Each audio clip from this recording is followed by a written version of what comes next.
I do the one thing that many pastors actually don't do.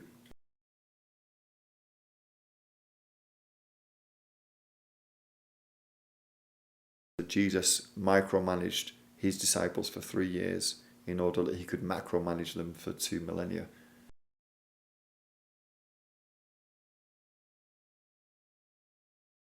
So when I talk about discipleship, I am not talking about simply taking people to Starbucks, opening the Bible and doing more Bible teaching.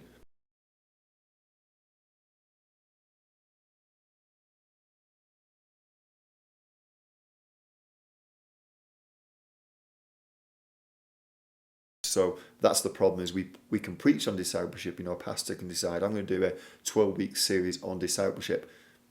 Maybe one or two people might take on board what you say.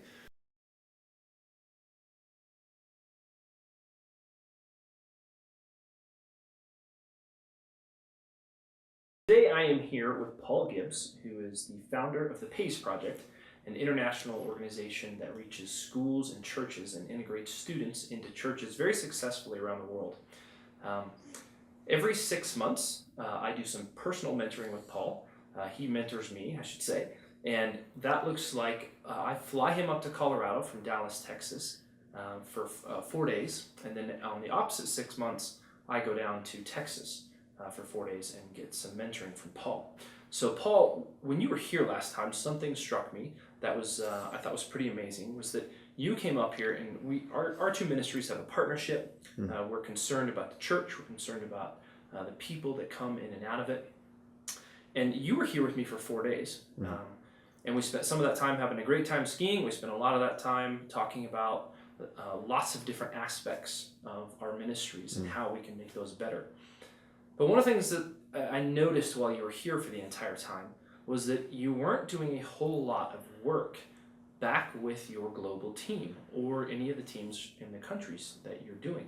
You did some phone calling and some emailing, but in general, you were really, really focused on me. And that led to a conversation about pastors and about pastors who come to Engedi Retreat and have a very, very difficult time leaving home, knowing about what is and what isn't handled. And so I was going to ask you, just as a personal, how do you avoid burnout being someone who's in charge of an international mission? That's a good question. So, and I like what you said, because even when I'm traveling around the world and visiting PAYS teams, whether it's Africa or Europe or South America, they often say the same thing, is, it's great because when you're here, you're kind of with us and part of us for those period of time. And I think it's because, in fact, I'm certain it's because I do the one thing that many pastors actually don't do. And what is that? In a word, discipleship. Okay. So Jesus got it right. Jesus said, go make disciples. And there are many, many different benefits to discipleship. And so what I realize is that Jesus micromanaged his disciples for 3 years in order that he could macromanage them for 2 millennia. And I think if we disciple people, I can leave knowing I've got this phenomenal team, and not only are they have got great competence, but they got great chemistry. We're connected, right. We're on the same page, we're thinking alike. And for me, that's key, so I can trust them, and hopefully they can trust me as well. So I think that is, from what I've experienced, to be very true. Over the last 8 years, I've had hundreds of pastors at my house while they come to the retreat center, and occasionally come by and we have coffee together and we talk. One of the questions I always ask them is, who are you training to replace yourself? Right. 95% of the pastors I talk with say no one. They're not actually training anybody to replace themselves.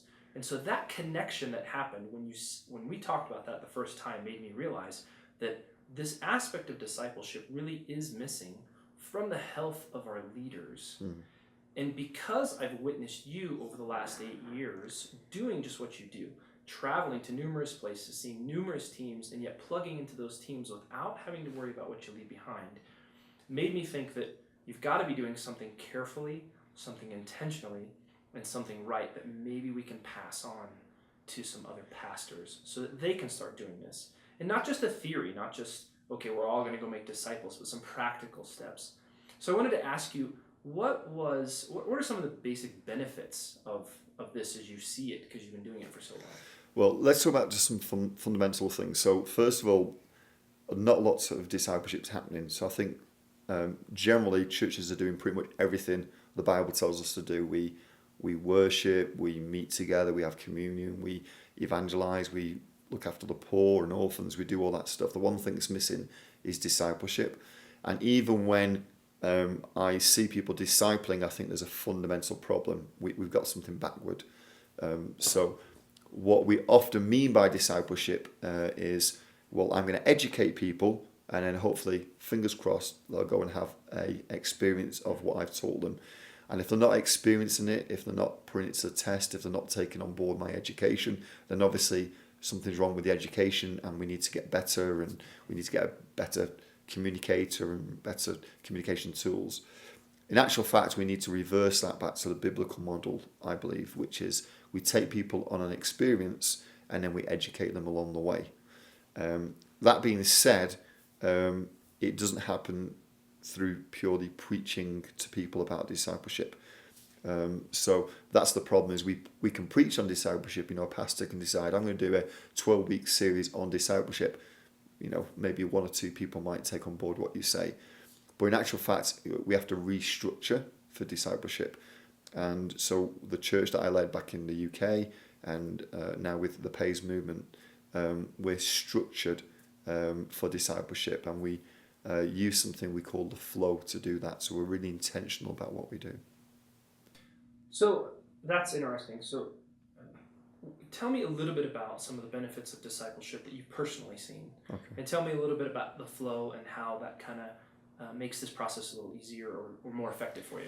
Well, I'll talk about the benefits first then. The numerous. So the ones that come to mind are, like I said before, we're on the same page. So the discipleship that Jesus did with his disciples was incredibly intense, but it was only for a limited period of time. After that, he kind of macro-managed his disciples, as I mentioned before. And I think that's because the benefit of discipleship is once you disciple somebody and get them on the same page as you can pretty much leave them to get on with it. They grow very quickly, and they think the way that you're thinking, and they do the things that you would therefore do, which is phenomenal. Another benefit, of course, is actually I'm not really training people to take over from me, or not one person in particular. What I'm really doing is training people to reproduce what I do. So when I first started schools work, I was working on my own. I concentrated on my individual skills. How can I be a better communicator? How can I be better at stage presence, those kind of things. And for about 4 years, I was able to reach 10,000 students and integrate a handful. Then I had a wife and 2 children, so I didn't get any more time, but I shifted from thinking my individual skills to my discipleship skills. So now, you go forward in the future, and 15 years later, we've got hundreds of people around the world doing what I do. We don't know how many people we're reaching now, but it's tens and tens of thousands. We've got hundreds and hundreds, probably thousands in mentoring situations and discipleship programs. So the benefit is you exponentially increase what you do. So for a pastor, most pastors are hard working and can get very frustrated at limited fruit.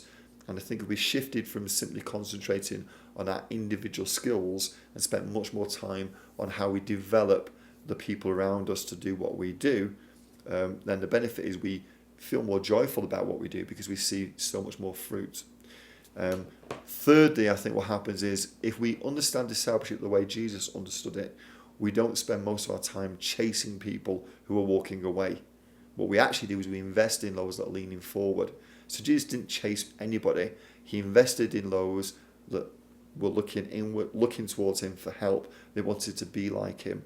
And I think if we adopted that mentality, it'd stop us getting burnt out, not just simply through time, but emotionally and spiritually, because we're pouring into people that want to be poured into, rather than being led by fear of losing people. Right. That's really good. And you had mentioned about this flow pattern. Yeah. Because you're obviously seeing a lot of the fruit of discipleship. And I like that thought process of basically saying, okay, I can only do so good and reach so many people. So at some point, I have to train other people to do what I do, which you've done very successfully because there's multiple teams all over the world. Now, of course, we're going to start with one. We always start with the one person we disciple, but you've developed something you call a flow, which allows you to basically take what you're doing and make sure that the very last person on the chain of command, per se, in your organization knows exactly what you know, is doing exactly what you do. How do you manage that in such a large fashion? Okay, so essentially what we do is I'm not simply training people to do what I do. I'm training people to train others to do what I do. Right. So it's not simply, again, me discipling people. It's I have to think through, well, how do I actually get those I'm discipling to disciple others? So we created this thing called the flow. It's very simple. So you look at each role on pays, and rather than being a triangle top down, it's flat. And each relationship has a very intentional discipleship package called the flow. So some of the benefits of that are I only have to invest in a certain amount of people. I don't have to worry about the people at the very, very end. But at the same time, because each discipleship package is intentional, I know that the people at the end are getting what I'm thinking or what God's speaking to us about, which is a real benefit. One of the things that we do is we once we create these mentoring packages or these discipleship packages, we appraise them. So we check regularly whether they're actually happening. So I find some people that want to be mentored by me. They find people that want to be mentored by them within pays. And every one of those packages, I know what's being written. I know what's happening. So I think a lot of pastors will put a huge amount of energy into a Sunday morning service, but virtually no energy into thinking through what's happening in those one-to-one or those small group exercises and relationships. And we base it on the learning cycles. So there is a way that people learn anything. So from riding a bike to how we speak to how we have a relationship with the Holy Spirit. We learn everything the same through the same process. So we've adopted that process and used Jesus' discipleship methods to create a template. So, if John wants to share something I've taught, but in a different scenario, they have a template that they can take people through. And it's very, very intentional. Very, very simple, so anybody can do it, because we want students who are 16, 17, 18-year-old being able to train people in the things I've trained my national directors. So the template's really simple for them to adopt. Okay, so that's great, but that involves, in your personal situation right now, that's a big structure. Yeah. And I think for a lot of pastors, that's almost too much. Yeah, it can be overwhelming. Yeah, it can be very overwhelming. So what are some, if a pastor were to say, just thinking to themselves right now, you're right, I need to start making some people who do what I do, but I don't even know where to begin. Yeah. What are some practical things that they can start doing immediately so that they can start seeing some of this and start benefiting from it in the future? Okay, so the simple method that Jesus gave the disciples in Luke 10 is where you start, no matter whether it's a small scale or big scale. So I use 4 words to explain this. The first word is spread. So you literally, the first step would be, hey, letting people know that you're open to disciple people. Maybe as a pastor doing what I did, teach about discipleship, talk about the benefits, and explaining that after this series on discipleship, there's going to be an offer for people who want to be discipled by me. So you're spreading out an information blanket to say, here's what we're doing, and here's how we're going. Okay. And what we need to do is not decide in advance who's going to respond. And also, so you're like in that. What you're saying is that you wouldn't tell a pastor, hey, you've already got a men's minister, so that might be the guy you're going to disciple. Yeah. It could be anybody. Yeah. Okay. So the benefit on pays is this system already exists, so people that come into that would want to be discipled anyway. But for a pastor who's maybe just starting, the person who's heading up your men's ministry or your youth pastor or whatever, they may not want to be discipled by you. Now that's a separate issue that longer down the line you may want to address. But first step would be spread. Tell people this is what you're going to do, and then give people an opportunity to respond. Now, God willing, you'll have more people responding than you can actually disciple. You may have a limited number of people in your mind of what you can do. And that's fine. You just pick the people that strategically would be the best people to do that. So Jesus says to his disciples, go into the villages and spread. Don't decide in advance according to spiritual labels who you're going to disciple. And then he says spot. So notice the people that are leaning forward, and what you need to do, I think, as a pastor is work out a next step for people. So rather than chase them saying, hey, you're my youth pastor, would you like me to disciple you? You teach on it and you give people a next step. And that next step is a way of spotting those that are really interested in doing this. And they may not be the people you expect. They may not always be the people you want, but they're the people you should start with. So a next step might be, if you want to find out more, come to this extra class. That the class is not discipleship, but again, might be more of an unpacking of what you're going to do. The third part is spread, spot, stay. So you spend time with these people. Now again, I would say that means you take them on experiences with you and you educate them on the way. So when I talk about discipleship, I am not talking about simply taking people to Starbucks, opening the Bible and doing more Bible teaching. There's an element of that in it, but discipleship is taking people with you and showing them and including them in your journey and educating them along the way. So I'd like to stop there for just a second, because the concept of spread is, I think, is basic. You spread that net, you spot who's leaning into you, and then you stay with him. But you said something I think that was key, was about, I think most people consider discipleship like just what you said. We go somewhere, we sit down, we study the Bible together. Yeah. But you're talking about flipping that on its head and saying, instead of an education that leads to an experience, take an experience that leads to an education along the way. And of course, that takes time. And that's what you're saying, stay with those people. But describe to me a little bit more about that experience and how you do that with your mentees. Yeah. So it depends what you want to train them in. So I know my gift, I know what I do. So, one of the first steps I think you have to do is define what it is that you want to train people in. So I make missionaries, that's what I do. I don't mentor people in just general life. I've done the occasional marriage lessons, but the older I've got, the less time I have, the more specific I want to get. So I want to train people in being a missionary maker. So I'll take people when I go and talk about that so they can see how I teach people about that. I take people through an experience where I mentor them and I get them to mentor other people. So it's as simple as that. It's including people in the specific journey you want to take them on, giving them opportunities. And one of the other parts of stay is what Jesus says to the disciples in Luke 10 is don't move from house to house. And you have to ask the question, well, why did he even include that? And I think it's because sometimes we stay with people, but we've got one eye on them and another eye on a better offer. The disciples go to one home and it's maybe the people who leant forward, but they're quite poor. They're maybe not the trendy people in the village. And after a while it's working, so other people think, well, I want this.